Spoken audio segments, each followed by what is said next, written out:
If you like the idea of Harvard, but your student isn't exactly a 4.8 robot with a 1580 test score, this video is for you. Today, I'm going to show you the real personality of Harvard, who actually thrives there, and I'm going to show you 11 other colleges that reward the same kind of energy, including strong options for B+ and A- students. Let's talk fit and not fantasy, my friends. Hello, everyone. Welcome back to the Daily Show with Dr. C. That's me. This is Spotlight Saturday, where we spotlight colleges, not just by rankings, but by personality, culture, and outcomes. I'm so excited. Today, we're anchoring this episode to Emilie, our incredible Gold Award Girl Scout that we featured earlier this week. So if you missed that episode, go back to Better We Wednesday. So I want you to meet Emilie, if you haven't already. She went to and graduated from Harvard. The truth is, she didn't get in just because she was smart. She got in because she fit Harvard. Yeah, see how that works? So if I had to describe Harvard in just 3 words, it would be this: power, prestige, platform. Harvard rewards students who are comfortable being seen, being heard, and carrying responsibility. Here's the quick reality check. Harvard isn't for quiet geniuses hiding in the back row. Oh no, my friend. It's for students who know how to operate in visible, high-stakes room. So let that sink in. Who is the type of person who actually thrives there? Well, academically, Harvard loves ideas, connectors, policy thinkers, leaders, founders, pre-professional students. And socially, they're polished, they're competitive and confident. Students know how to speak up and step forward. And career-wise, they're looking at law, business, consulting, private equity, policy, entrepreneurship. The network is the feature at Harvard, not the bonus. So your student might like Harvard if they step naturally into leadership, if they like pressure and visibility, and they think big and move fast. A student might not be so enamored with Harvard if they are looking for small, intimate spaces for learning and they dislike competition. They prefer quiet exploration. Neither is better, it's just that they're different. So now that you understand the Harvard personality, leadership, visibility, confidence, and big room energy, let's expand your options, because Harvard doesn't have the monopoly on ambition.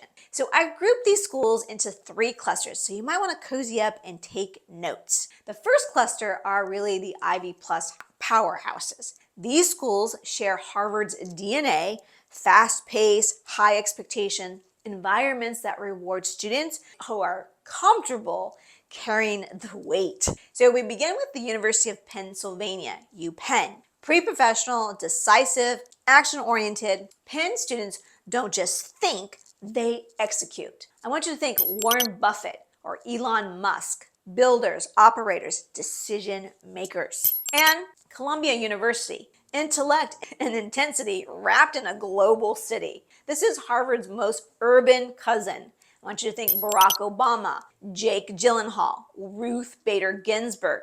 Influence across policy, culture, and law.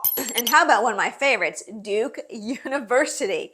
Big ambition and school spirit and polish. Duke students are confident, they're competitive, and they're socially adept. I want you to think Melinda French Gates, Tim Cook, leadership with scale and humanity. Stanford University, Harvard's West Coast mirror, innovation, founders, and future shapers. Think Reed Hastings, Sergey Brin, Marissa Mayer. People who didn't just join systems, they built them. So if your student likes pressure, visibility, and influence, this is where they reside. I'm now giving you cluster number 2.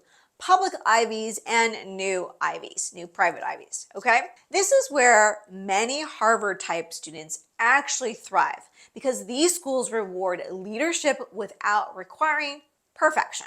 We begin with the University of Michigan. This is an academic powerhouse with one of the strongest alumni networks in the world. Think Gerald Ford, Tom Brady, and Google and McKinsey, pipelines. The University of Virginia, leadership, policy, public service DNA with Ivy level academics. Think Thomas Jefferson and Katie Couric, thinkers who lead institutions. How about yours truly, USC, communication, brand power, and relationship capital. I want you to think George Lucas, America Ferrera, dozens of founders and creators. Presence matters here a lot. And how about Vanderbilt? It's polished, ambitious, leadership forward with Southern warmth. I want you to think Alex Hormozy, top consulting and business leaders, strategic, disciplined, and driven. This cluster of schools feels elite because they are, but they offer more oxygen for growth. Okay, cluster number 3. These are smart, private sweet spots. These are my favorite under the radar wins for confident students who don't need a brand name to shine. We begin with Santa Clara University, often called the mini Stanford in Silicon Valley. It's got Silicon Valley access with Jesuit values. I want you to think founders, product leaders, mission-driven executives. And how about SMU, Southern Methodist University? Leadership, alumni loyalty, and serious ROI. Think Whitney Wolfe Herd, the founder of Bumble. Confidence, visibility, and entrepreneurship.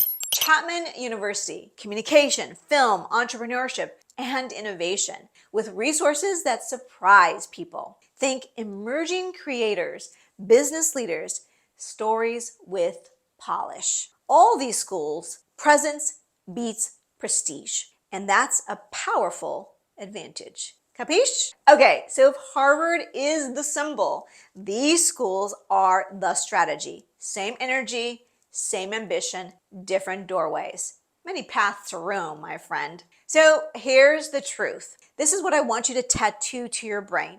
It's not about getting into the best school. It's about choosing the school that rewards your energy. Let that sink in. Emilie chose Harvard, but Emilie-type students thrive in many, many places. Okay, my friends, you know how I like to roll. Here are your marching orders for the day or for the week. Here's your must-do. Ask your child, where will your leadership actually be valued? Here's your should-do. Watch this month's Better We Wednesday episodes. It will feature Emilie, Jaylyn, Julia, and Alexis. These are real examples of students who play the long game. Here's your could-do. Save this video and revisit it during your list building season. Okay, I want to leave you with a question that I ask all of my clients. On a scale of 1 to 10, how helpful was today's episode?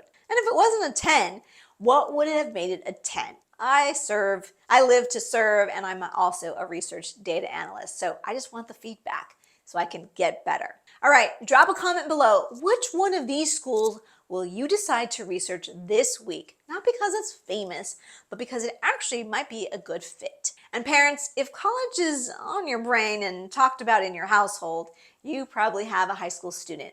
So if you want more myths and more hard truths, join me live for my upcoming free webinar. The link is below, and I'd love to see you on the inside. If this video has helped you in any way, please share it with 3 people in the next 3 minutes and help other rockstar parents just like you find us. Okay, we made it. That's all I have for you today, my friends.